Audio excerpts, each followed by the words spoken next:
আসসালামু আলাইকুম প্রিয় দর্শক, জানিয়ে দিব এখনকার আলোচিত সকল দেশীয় খবর। শুরুতেই জানিয়ে দেব সংবাদ শিরোনামগুলো। সাবেক প্রধানমন্ত্রী বেগম খালেদা জিয়ার শারীরিক অবস্থা অপরিবর্তিত। উন্নত চিকিৎসার অংশ হিসাবে ডায়ালিসিস ও অ্যান্টিবায়োটিক দেওয়া হচ্ছে এভারকেয়ার হাসপাতালে। ঢাকা ৮ আসনের সম্ভাব্য স্বতন্ত্র সংসদ সদস্য প্রার্থী শরীফ ওসমান হাদিকে গুলি করা সন্ত্রাসীরা শনাক্ত। যে কোনো সময় তাদের গ্রেপ্তারের ঘোষণা ডিএমপি কমিশনারের। ভারত ও বাংলাদেশ শেখ হাসিনার প্রত্যর্পণের বিষয়ে ঢাকার অব্যাহত দাবি সত্ত্বেও সম্পর্ক উন্নয়নে কৌশলী অবস্থান নিচ্ছে নয়াদিল্লি। বিএনপির ভারপ্রাপ্ত চেয়ারম্যান তারেক রহমান নিজে মনোনয়নপত্র জমা দেবেন এবং জাতির প্রত্যাশা পূরণ করবেন বলছেন দলের স্থায়ী কমিটির সদস্য আমির খসরু মাহমুদ চৌধুরী। মাত্র ১ বছরের মেয়র পদে থেকে শত কোটি টাকার অবৈধ আয়ের অভিযোগ। মাঝরাতে বরিশাল নগরীর ভাড়া বাসা থেকে আসবাবপত্র সরিয়ে নিলেন সাবেক মেয়র খোকন সেরনিয়াবাদ। প্রিয় দর্শক, এতক্ষণ দেখছিলেন সংবাদ শিরোনামগুলো। এখন জানাবো বিস্তারিত খবর। সাবেক প্রধানমন্ত্রী বেগম খালেদা জিয়ার শারীরিক অবস্থা অপরিবর্তিত। খালেদা জিয়ার অবস্থা অপরিবর্তিত। উন্নত চিকিৎসায় ডায়ালিসিস চলছে এভারকেয়ার হাসপাতালে। বসুন্ধরার এভারকেয়ার হাসপাতালে চিকিৎসাধীন সাবেক প্রধানমন্ত্রী এবং বিএনপি চেয়ারপারসন বেগম খালেদা জিয়ার স্বাস্থ্যের সার্বিক পরিস্থিতি এখনও অপরিবর্তিত রয়েছে। দীর্ঘদিন ধরে গুরুতর স্বাস্থ্য জটিলতায় ভোগা এই নেত্রীকে উন্নত চিকিৎসা দেওয়া হচ্ছে। একাধিক গুরুতর ইনফেকশনের কারণে তাকে অত্যন্ত শক্তিশালী অ্যান্টিবায়োটিক এবং অ্যান্টিফাঙ্গাল চিকিৎসা প্রদান করা হচ্ছে।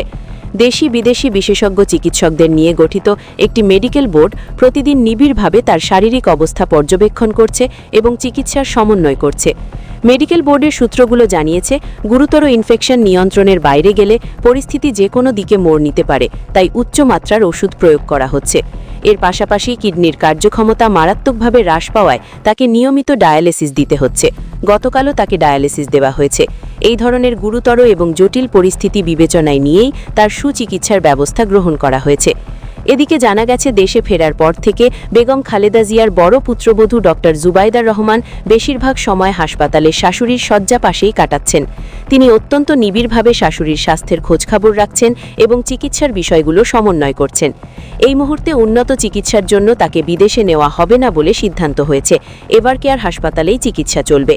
পারিবারিক সূত্রে আরও জানা গেছে, আগামী ২৫শে ডিসেম্বরের মধ্যে তারেক রহমান দেশে ফিরতে পারেন। দেশে ফিরলে তিনিও মায়ের পাশে থাকতে পারবেন এবং তার চিকিৎসায় আরও মনোযোগ দেওয়া সম্ভব হবে। এই কঠিন সময় দলের ও পরিবারের পক্ষ থেকে তার আরোগ্য কামনায় দেশবাসীর কাছে দোয়া চাওয়া হয়েছে। এমপি প্রার্থী হাদিকে গুলি করা সন্ত্রাসীরা শনাক্ত। হাদিকে গুলি করা সন্ত্রাসীরা শনাক্ত, যে কোনো সময় গ্রেপ্তার বলছেন ডিএমপি কমিশনার। রাজধানীর বিজয়নগরে ঢাকা ৮ আসনের সম্ভাব্য স্বতন্ত্র সংসদ সদস্য প্রার্থী ও ইনকিলাব মঞ্চের মুখপাত্র শরীফ ওসমান হাদির ওপর হামলাকারীদের গ্রেপ্তারের কাজ দ্রুত গতিতে করছে ঢাকা মহানগর police. DMP commissioner Sheikh Mohammad Sajjad Ali গণমাধ্যমকে নিশ্চিত করেছেন, ওসমান হাদিকে গুলি করা সন্ত্রাসীদের এরই মধ্যে শনাক্ত করা হয়েছে। কমিশনার জানিয়েছেন, পুলিশ দ্রুততম সময় তাদের গ্রেপ্তারের জন্য কাজ করছে এবং যে কোনো সময় তাদের গ্রেপ্তার করা হতে পারে। রাত ১২টার দিকে তিনি এই সাংবাদিকদের এই তথ্য জানান। এই হামলা একটি রাজনৈতিক প্রেক্ষাপটে হয়েছিল বলে ধারণা করা হচ্ছে। একজন সম্ভাব্য সংসদ সদস্য প্রার্থীর ওপর এমন প্রকাশ্যে হামলা দেশের আইন শৃঙ্খলা পরিস্থিতি নিয়ে নতুন করে প্রশ্ন তুলেছে। পুলিশ দ্রুততার সাথে অপরাধীদের চিহ্নিত করে তাদের আইনের আওতায় আনার বিষয়ে দৃঢ় প্রতিজ্ঞা ব্যক্ত করেছে। এই ঘটনায় নির্বাচনের আগে রাজনৈতিক সহিংসতা এবং নিরাপত্তা ঝুঁকি নিয়ে উদ্বেগ সৃষ্টি করেছে। ডিএমপি কমিশনারের এমন আশ্বাসের পর জনমনে স্বস্তি ফিরেছে যে দ্রুতই অপরাধীরা ধরা পড়বে। এই ঘটনায় রাজনৈতিক মহল থেকে তীব্র নিন্দা জানানো হয়েছে এবং তারা অবিলম্বে হামলাকারীদের দৃষ্টান্তমূলক শাস্তির দাবি জানিয়েছে। ভারত ও বাংলাদেশ প্রত্যর্পণের দাবি সত্ত্বেও শেখ হাসিনার বিষয়ে কৌশলী অবস্থান নয়াদিল্লি। ভারত ও বাংলাদেশ তাদের টানাপোড়েনপূর্ণ সম্পর্ক স্থিতিশীল করার জন্য বিভিন্ন উপায়ে কাজ করে যাচ্ছে বলে মনে করছেন আন্তর্জাতিক সম্পর্ক বিশ্লেষকরা। সাবেক প্রধানমন্ত্রী শেখ হাসিনার স্বেচ্ছা নির্বাসন এবং তাকে প্রত্যর্পণের জন্য ঢাকার পক্ষ থেকে অব্যাহত দাবির কারণে দুই দেশের মধ্যে উত্তেজনা এখনও রয়ে গেছে। গত মাসে বাংলাদেশের জাতীয় নিরাপত্তা উপদেষ্টা খালিলুর রহমানের নয়াদিল্লি সফরকালে ভারতের জাতীয় নিরাপত্তা উপদেষ্টা অজিত দোভালের সাথে তার আলোচনা অনুষ্ঠিত হয়। বাংলাদেশের অন্তর্বর্তীকালীন সরকার ক্ষমতায় গ্রহণের পর এটি সর্বোচ্চ স্তরের দ্বিপাক্ষিক আলোচনা, যা দ্বিপাক্ষিক পুনর্গঠনের সম্ভাবনাকে আরও জোরদার করেছে। এই সফর এমন এক সময় অনুষ্ঠিত হল যখন মানবতা বিরোধী অপরাধের জন্য ঢাকার একটি বিশেষ ট্রাইব্যুনাল শেখ হাসিনাকে মৃত্যুদণ্ড দেওয়ার পর তার প্রত্যর্পণের দাবি আরও তীব্র হয়েছে। এদিকে বিএনপির চেয়ারপারসন এবং প্রাক্তন প্রধানমন্ত্রী বেগম খালেদা জিয়ার অবনতিশীল স্বাস্থ্যের বিষয়ে উদ্বেগ প্রকাশ করে ভারতের প্রধানমন্ত্রী নরেন্দ্র মোদীর পক্ষ থেকে 1 ডিসেম্বর একটি বার্তা পাঠানো হয়, যা বাংলাদেশের সাথে ভারতের যোগাযোগে নতুন করে মনোযোগ আকর্ষণ করেছে। চীন যখন খালেদা জিয়ার অবস্থা মূল্যায়নের জন্য 4 সদস্যের একটি মেডিকেল প্রতিনিধি দল বাংলাদেশে পাঠানোর কয়েকদিন পরই এই বার্তাটি এসেছিল, তখন জল্পনা কল্পনা শুরু হয় যে নয়াদিল্লি বেইজিংয়ের দ্বিপাক্ষিক ইঙ্গিতের প্রতি সাড়া দিচ্ছে। ঢাকার কেউ কেউ এই বৈঠক এবং মোদির এই পদক্ষেপকে সম্পর্ক পুনর্গঠনের একটি অস্থায়ী প্রচেষ্টা হিসাবে দেখলেও বিশ্লেষকরা সতর্ক করে দিয়েছেন যে উভয় পক্ষের রাজনৈতিক সংবেদনশীলতার গভীরতার কারণে আস্থার অর্থপূর্ণ পুনরুদ্ধার সুদূর পরাহত। ঢাকা বিশ্ববিদ্যালয়ের অধ্যাপক লাইলুফার ইয়াসমিন মোদির এই পদক্ষেপকে বাস্তব রাজনীতি বলে বর্ণনা করেছেন।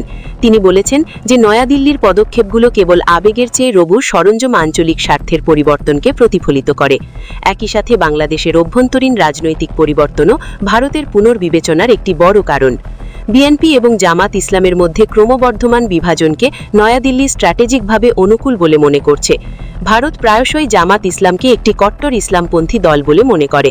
বিশ্লেষকরা বলছেন যে ভারত কয়েক বছর ধরেই নীরবে বিএনপি নেতাদের সাথে যোগাযোগ বাড়িয়ে চলেছে এবং বেগম জিয়াকে মোদির বার্তা সেই বৃহত্তর কৌশলেরই অংশ। এদিকে ভারত থেকে শেখ হাসিনা যখন বাংলাদেশের অন্তর্বর্তী সরকার এবং প্রতীত বিএনপি সরকারের কঠোর সমালোচনা অব্যাহত রাখছেন, তখন তার প্রত্যর্পণের ওপর ঢাকায় জোর সত্ত্বেও ভারতের পররাষ্ট্রমন্ত্রী এস জয়শঙ্কর বলেছেন যে হাসিনা ভারতে থাকবেন কিনা বা দেশে ফিরবেন সেটি একান্তই তার নিজের সিদ্ধান্ত।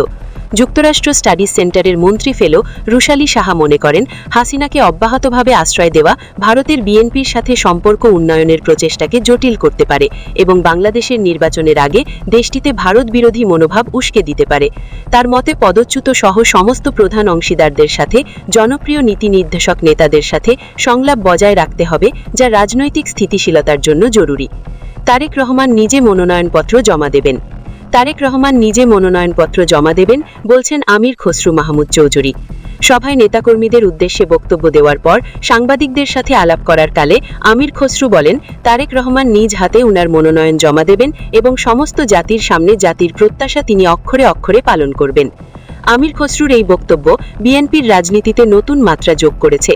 বিদেশে অবস্থানরত তারেক রহমানের মনোনয়ন জমা দেওয়ার এই প্রক্রিয়াটি কোন মাধ্যমে সম্পন্ন হবে সে বিষয়ে এখনও বিস্তারিত তথ্য না জানা গেলেও দলের পক্ষ থেকে এই ঘোষণা নেতাকর্মীদের মধ্যে নতুন উদ্দীপনা সৃষ্টি করেছে। এই ঘোষণা এমন এক সময়ে এলো যখন দেশের রাজনৈতিক অঙ্গন নির্বাচন ঘিরে উত্তপ্ত। তারেক রহমানের এই পদক্ষেপকে দেশের ডেমোক্রেটিক প্রক্রিয়ায় তার সক্রিয় অংশগ্রহণের একটি গুরুত্বপূর্ণ দিক হিসাবে দেখছে দলীয় নেতাকর্মীরা। তারা আশা করছেন তারেক রহমান জাতির সামনে দেওয়া তার প্রতিশ্রুতিগুলো দৃঢ়ভাবে বাস্তবায়ন করবেন।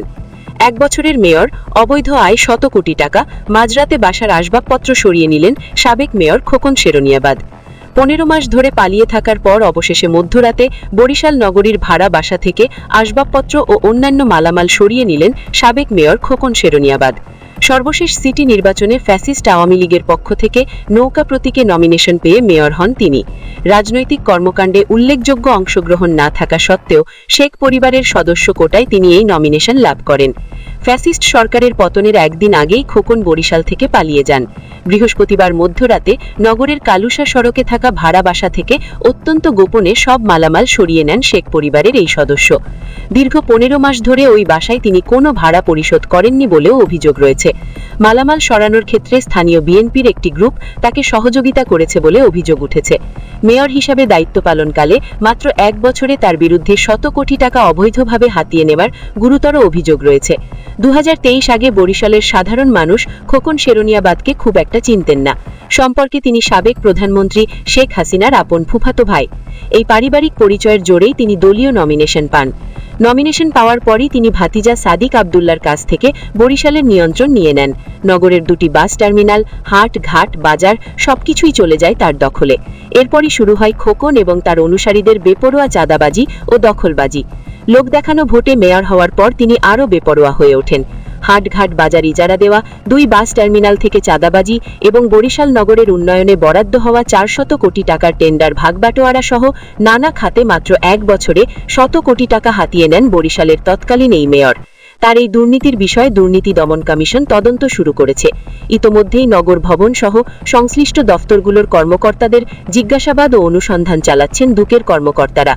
আওয়ামী লীগ আমলে মংলা বন্দর কেন্দ্রিক স্টিভ ডলের ব্যবসা করে খোকন আগেই শত কোটি টাকার মালিক হয়েছিলেন। সেই টাকায় তিনি বন্দরনগরী খুলনা এবং রাজধানী ঢাকায় সম্পদ গড়ে তোলেন। তার নির্বাচনী হলফনামায় তিনি নিজেই ঢাকায় 9টি ফ্ল্যাট, জমি এবং খুলনায় বিশাল বাড়ি সহ অন্যান্য সম্পদের বর্ণনা দিয়েছেন। তবে যারা তার সম্পর্কে ভালো জানেন তারা বলছেন হলফনামায় উল্লিখিত সম্পদের চেয়ে প্রকৃতপক্ষে তার অনেক বেশি সম্পদ রয়েছে। কিন্তু বরিশালে তিনি ব্যক্তিগতভাবে কোনো সম্পদ করেননি। নির্বাচন করতে এসে প্রথমে নগরের কালুসা সড়কে একটি ভবনে ফ্ল্যাট ভাড়া নেন, পরে ওঠেন একই সড়কে থাকা করিম মঞ্জিল নামে অপর একটি ভবনে।